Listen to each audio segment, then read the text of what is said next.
Saudara dikasih oleh Tuhan, hari ini kita akan bersama menghayati salah satu peran Roh Kudus, yaitu Roh Pengajar. Ia mengajarkan kita akan kehendak Allah, isi hati Allah, melalui firman Tuhan yang akan diberitakan oleh Pendeta Ari Siagian.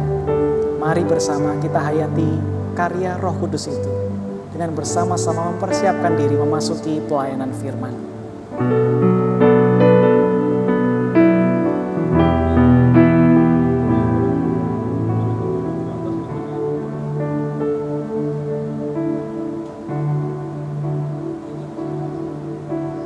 Blessed be the name of the Lord. He is worthy to be praised and adored. So we lift up holy hand in one accord, singing, blessed be the name, blessed be the name, blessed be the name of the Lord. Blessed be the name of the Lord. He is worthy to be praised and adored. So we lift up holy hand in one accord, singing, blessed be the name, blessed be the name, blessed be the name of the Lord. Blessed be the name of the Lord. Blessed be the name of the Lord. Worthy, you are worthy, King of kings, Lord of lords, you are worthy, worthy, you are worthy, King of kings, Lord of lords, I worship you. King of kings, Lord of lords, I worship you.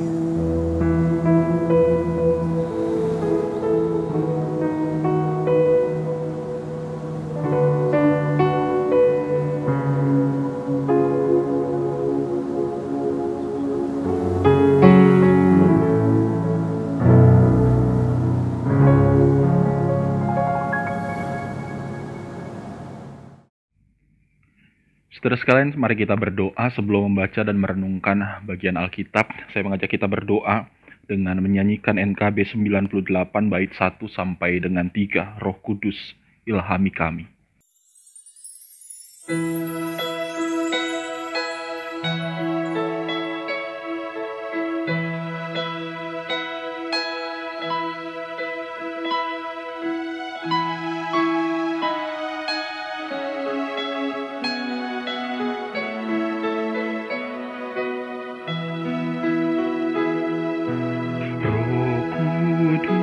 Ilhami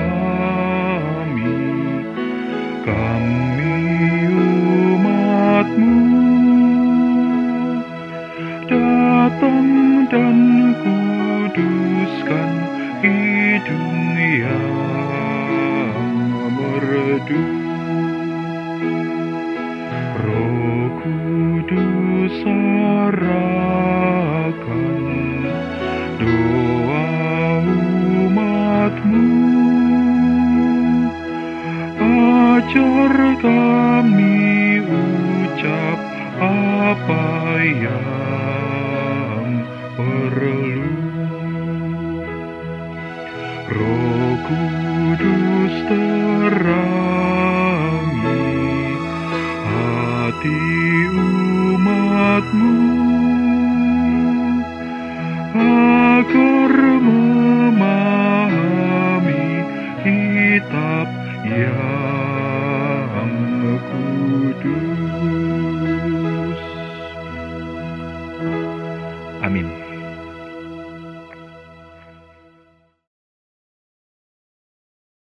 Saudara sekalian, bacaan Alkitab kita terambil dari Yohanes 14 ayat 15 sampai 27. Yohanes 14 ayat 15 sampai 27 saya bacakan untuk kita semua. Jikalau kamu mengasihi aku, kamu akan menuruti segala perintahku. Aku akan minta kepada Bapa dan Ia akan memberikan kepadamu seorang penolong yang lain, supaya Ia menyertai kamu selama-lamanya, yaitu Roh kebenaran. Dunia tidak dapat menerima Dia, sebab dunia tidak melihat Dia dan tidak mengenal Dia. Tetapi kamu mengenal Dia, sebab Ia menyertai kamu dan akan diam di dalam kamu. Aku tidak akan meninggalkan kamu sebagai yatim piatu. Aku datang kembali kepadamu. Tinggal sesaat lagi, dan dunia tidak akan melihat aku lagi. Tetapi kamu melihat aku, sebab aku hidup dan kamu pun akan hidup. Pada waktu itulah, kamu akan tahu bahwa aku di dalam Bapa-Ku dan kamu di dalam aku dan aku dalam kamu. Barang siapa memegang perintahku dan melakukannya, dialah yang mengasihi aku. Dan barang siapa mengasihi aku, ia akan dikasihi oleh Bapa-Ku, dan aku pun akan mengasihi dia dan akan menyatakan diriku kepadanya. Yudas yang bukan Iskariot berkata kepadanya, Tuhan, apakah sebabnya maka engkau hendak menyatakan dirimu kepada kami dan bukan kepada dunia? Jawab Yesus, jika seorang mengasihi aku, ia akan menuruti firman-Ku, dan Bapa-Ku akan mengasihi dia, dan kami akan datang kepadanya dan diam bersama-sama dengan dia. Barang siapa tidak mengasihi aku, ia tidak menuruti firman-Ku, dan firman yang kamu dengar itu bukanlah daripadaku, melainkan dari Bapa yang mengutus aku. Semuanya itu kukatakan kepadamu selagi aku berada bersama-sama dengan kamu. Tetapi penghibur, yaitu Roh Kudus, yang akan diutus oleh Bapa dalam namaku, dialah yang akan mengajarkan segala sesuatu kepadamu dan akan mengingatkan kamu akan semua yang telah kukatakan kepadamu. Damai sejahtera aku tinggalkan bagimu. Damai sejahteraku kuberikan kepadamu. Dan apa yang kuberikan tidak seperti yang diberikan oleh dunia kepadamu. Janganlah gelisah dan gentar hatimu. Demikian pembacaan Alkitab. Ibu Bapak Saudara sekalian yang dikasihi Tuhan, saat ini kita berada di antara kenaikan Kristus dan Pentakosta. Jadi seolah-olah kita berada dalam sebuah masa antara, saudara sekalian. Baru saja kita memperingati peristiwa kenaikan Kristus, namun juga kita sementara mempersiapkan diri untuk menyambut peristiwa pencurahan Roh Kudus dalam hari raya Pentakosta.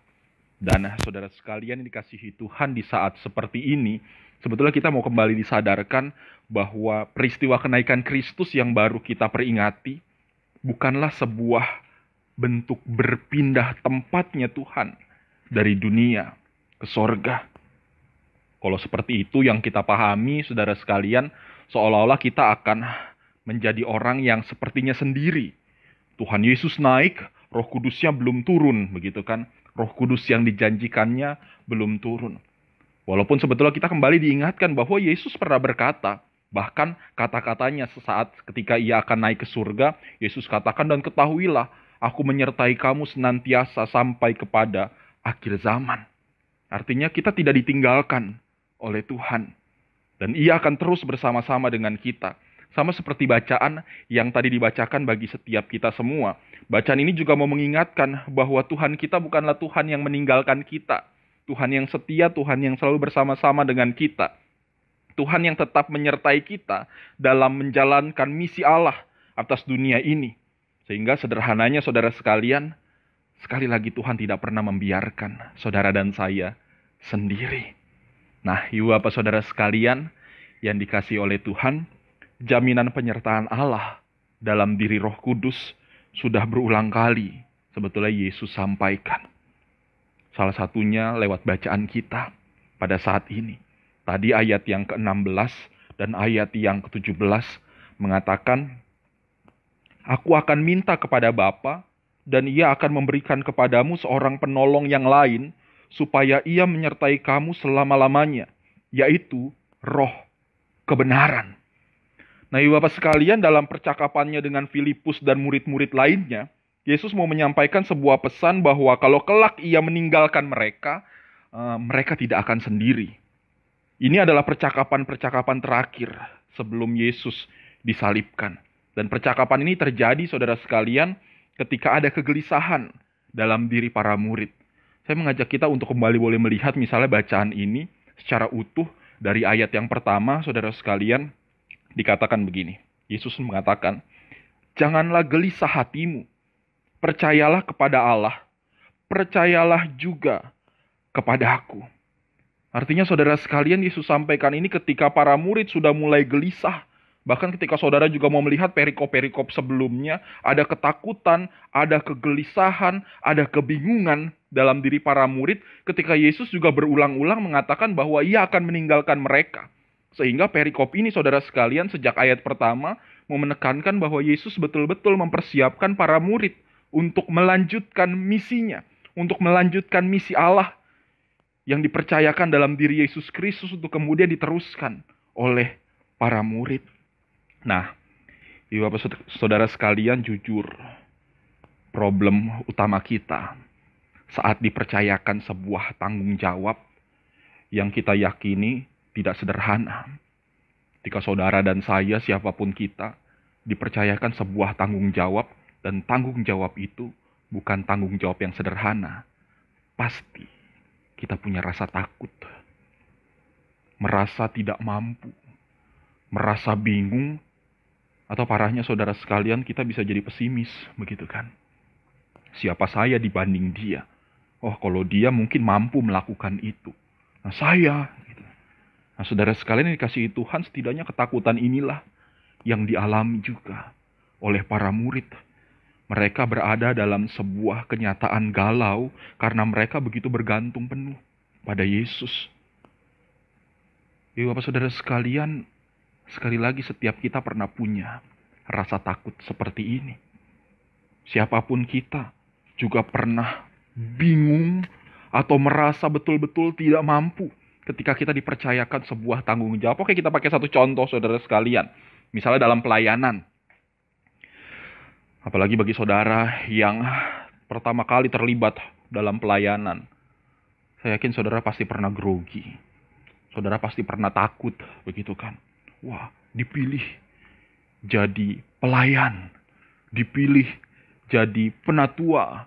Dipilih jadi pengurus komisi.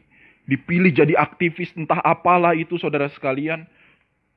Saya percaya bagi setiap kita yang mungkin baru pertama kali mengalami itu, baru pertama kali dipercaya, pasti grogi, pasti takut, pasti deg-degan, begitu kan. Gimana mau jadi penatua, gimana jadi pemimpin, gimana mau jadi pelayan. Nanti harus berdoa atau berbicara di hadapan banyak orang. Wah, kita gak bisa berdoa di hadapan banyak orang. Kita grogi kalau berbicara di hadapan banyak orang. Berdoa aja dalam hati sendiri suka salah-salah. Gimana nanti kalau berdoa di hadapan banyak orang? Berbicara aja, wah gemeteran, takut. Dan kini akan dipercayakan tugas tanggung jawab ketika nantinya harus berbicara di depan banyak orang. Sehingga saudara sekalian, perasaan takut seperti itu seringkali membuat kita kemudian bisa jadi menjadi orang-orang yang pesimis. Tapi percayalah Bapak saudara sekalian, bukankah seringkali juga saat kita pesimis, saat kita takut, saat kita grogi, saat kita merasa tidak mampu, seringkali juga kita mengalami bahwa Allah menolong kita untuk menghadapi ketakutan-ketakutan seperti itu. Dan pertolongan Tuhan seringkali menjadi pertolongan yang di luar nalar kita. Tadinya deg-degan gak mampu. Ketika memohon pertolongan dari Tuhan, akhirnya Tuhan memampukan. Sekali dua kali melakukan kesalahan, it's okay lah begitu. Tapi lama-lama bisa juga. Akhirnya kemudian kita merasakan bahwa Tuhan menolong kita. Dan di titik seperti itulah kemudian kita bersama-sama diajak memahami bahwa ya Tuhan bertanggung jawab atas setiap mereka yang dipercaya untuk melayaninya. Dan disinilah saudara sekalian kemudian kita bersama-sama memahami bahwa karya Allah dalam Roh Kudus begitu luar biasa supaya kita kemudian dimampukan untuk tetap konsisten pada tugas panggilan yang Tuhan amanatkan. Saya juga pernah punya kok pengalaman yang sama, saudara sekalian. Pengalaman merasa tidak mampu untuk melayani. Wah, prosesnya juga tidak mudah. Dan ketika dipercaya, saudara sekalian, seringkali ada ketakutan-ketakutan yang membuat hati rasanya Tuhan, saya tidak mau melanjutkan pelayanan ini dan sebagainya dan seterusnya. Tapi itu dalam perjalanannya juga Tuhan menolong setiap anak-anaknya. Dan disitulah karya Allah dalam Roh Kudus selalu nyata bagi setiap mereka.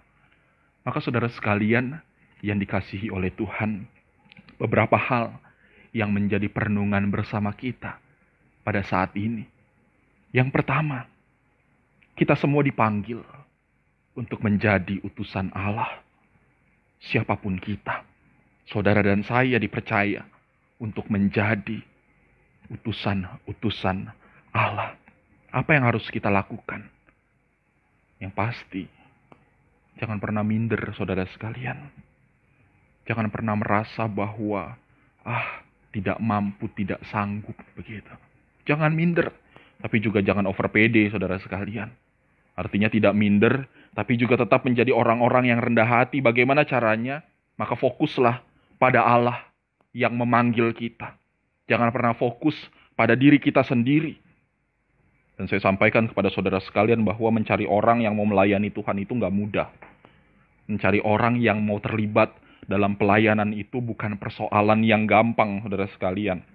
Dan saya selalu sampaikan ini dalam berbagai event, misalnya pembinaan calon aktivis maupun pembinaan calon majelis jemaat. Saya selalu bilang berulang-ulang, walaupun rada kasar, saudara sekalian, saya selalu katakan bahwa hanya orang-orang yang rendah hatilah yang pantas untuk melayani Tuhan. Hanya orang-orang yang rendah hati yang pantas untuk melayani Tuhan. Yang tidak rendah hati, apalagi orang-orang sombong, saudara sekalian, gak akan pernah pantas untuk melayani Tuhan. Orang-orang seperti itu hanyalah orang-orang yang mengandalkan dirinya sendiri. Sehingga saudara sekalian, kita bersama-sama diajak untuk memaknai dan memahami bahwa orang rendah hati akan sadar betul siapa dia. Orang yang rendah hati sadar betul bahwa dia adalah utusan Allah. Utusan Tuhan yang memiliki keterbatasan. Saat dia merasa dan meyakini bahwa dia punya keterbatasan, saat itulah dia sadar bahwa dia harus mengandalkan pertolongan Tuhan. Percayalah, saudara dan saya, kita semua dipanggil untuk menjadi utusan Allah. Jangan pernah minder, tetap rendah hati, dan teruslah menyandarkan dirimu, mengandalkan pertolongan Tuhan. Yang kedua, saudara sekalian, kalau Tuhan sudah menetapkan, maka percayalah, Dia yang bertanggung jawab bagi setiap utusan-utusannya. Setidaknya inilah yang ditekankan oleh Yesus dalam perikop dalam bacaan kita tadi, bahwa ketika Dia akan meninggalkan para murid secara fisik, ada penolong yang dijanjikan Allah, ada penolong yang akan menyertai para murid, sang penolong yang setia menyertai kehidupan saudara dan saya juga. Sehingga saudara sekalian, kita tidak akan terus dilanda oleh ketakutan-ketakutan yang ada. Ada sang penolong yang akan selalu menuntun perjalanan pelayanan kita semua. Ayat 26 tadi mengatakan, tetapi penghibur, yaitu Roh Kudus yang akan diutus oleh Bapa dalam namaku, Dialah yang akan mengajarkan segala sesuatu kepadamu dan akan mengingatkan kamu akan semua yang telah kukatakan kepadamu. Sang penolong yang akan selalu menuntun perjalanan para murid Kristus, juga kita semua. Itulah saudara sekalian karya Roh Kudus yang luar biasa. Karya Roh Kudus yang betul-betul melampaui setiap keterbatasan-keterbatasan kita.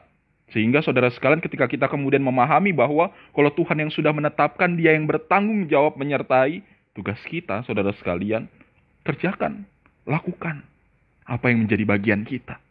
Karena kita sudah memahami bahwa Tuhan juga mengerjakan apa yang menjadi bagiannya, yaitu menyertai setiap kita. Maka saudara sekalian, yang terakhir, panggilan bagi setiap kita semua. Hiduplah sebagai anak-anak Tuhan yang dipenuhi Roh Kudus. Hiduplah sebagai anak-anak Tuhan yang dipenuhi Roh Kudus. Bukan roh yang lainnya, saudara sekalian.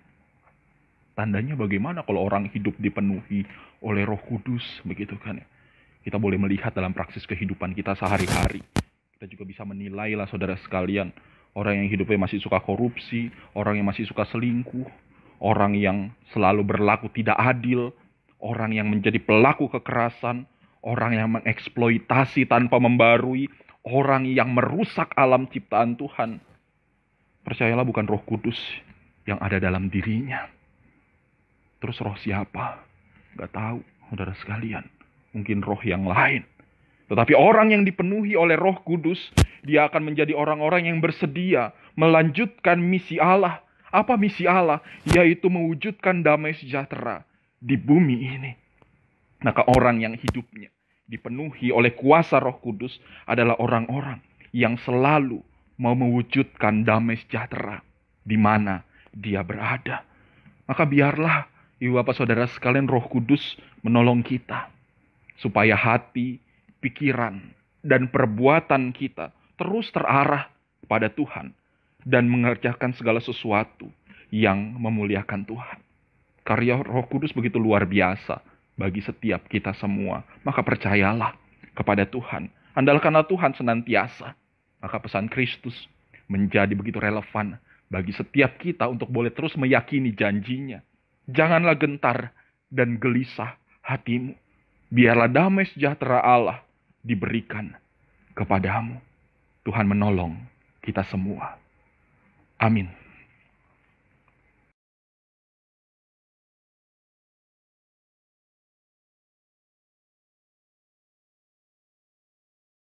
Saudara sekali, mari kita berdoa menaikkan syafaat kita kepada Tuhan. Allah yang Maha Kuasa, di dalam Kristus Yesus, Tuhan dan Juru Selamat kami yang hidup, kami bersyukur untuk pewartaan firman-Mu yang boleh kembali meneguhkan setiap iman percaya kami, untuk terus yakin bahwa Tuhan selalu menyertai kami. Karya Roh Kudus yang luar biasa, Dia yang menjadi penghibur, Dia yang menyertai kami, Dia yang terus menuntun perjalanan kehidupan kami. Saat kami dilanda ketakutan, merasa tak mampu, merasa tak bisa, Roh-Mu boleh kembali meneguhkan setiap kami untuk boleh terus konsisten pada tugas yang Tuhan percayakan pada setiap kami, yaitu menjadi utusan-utusan Kristus. Tolong kami terus ya Tuhan, biar dalam kerendahan hati kami terus mengandalkan Tuhan dalam hidup kami. Saat ini kami berdoa kepadamu, memohon pertolongan Tuhan untuk dunia yang sementara dilanda oleh wabah virus corona. Ada banyak orang yang menjadi korban. Ada banyak tenaga medis yang terus berjuang. Ada banyak orang-orang yang Tuhan panggil untuk boleh terus mengupayakan segala sesuatu yang terbaik. Maka kami mohon kepadamu ya Allah, biarlah segala sesuatunya cepat berlalu dan kehidupan boleh kembali berjalan seperti biasanya. Mereka yang dirundung duka cita karena kehilangan oleh orang-orang yang mereka kasihi, Tuhanlah yang menopang dan menghiburkan mereka. Mereka yang sementara dalam perawatan, mereka yang sementara dalam karantina maupun isolasi, kami percaya Tuhan juga boleh menolong mereka, sehingga mereka boleh dipulihkan. Dan kami semua ya Tuhan, biarlah kami boleh menjadi orang-orang yang kooperatif, yang mau berperan serta, untuk boleh memutus mata rantai penyebaran virus yang ada. Kami berdoa kepadamu ya Tuhan, bagi jemaat-Mu di GKI Kebayoran Baru. Tuhan berkati para pendeta, juga para pendeta emeritus, para penatua, segenap aktivis semua yang boleh berperan serta dalam menunaikan tugas pelayanan di gereja-Mu, bahkan semua warga jemaat dan simpatisan dalam keseharian kami, dalam pelayanan kami, dalam kehidupan kami. Kami percaya kasih karunia-Mu boleh terus bersama-sama dengan kami, memampukan kami untuk boleh melakukan segala sesuatu yang terbaik hanya untuk kemuliaan Tuhan. Berkati orang-orang yang kami kasihi, keluarga kami, pasangan kami, orang tua kami, sahabat kami, saudara-saudara kami, jauh maupun dekat. Kami percaya Tuhan selalu beserta dengan mereka.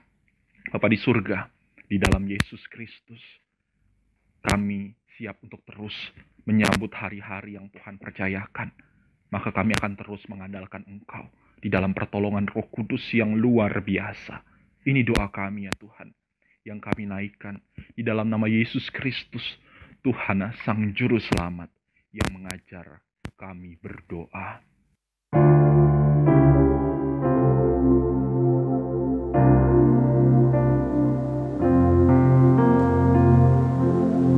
Bapa kami yang ada di surga,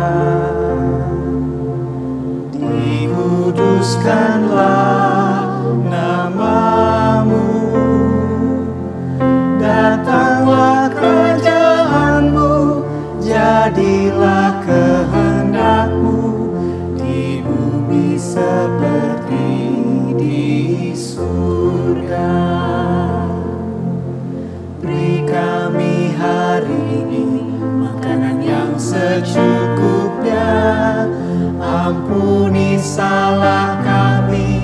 seperti kami, ampuni yang bersalah pada kami.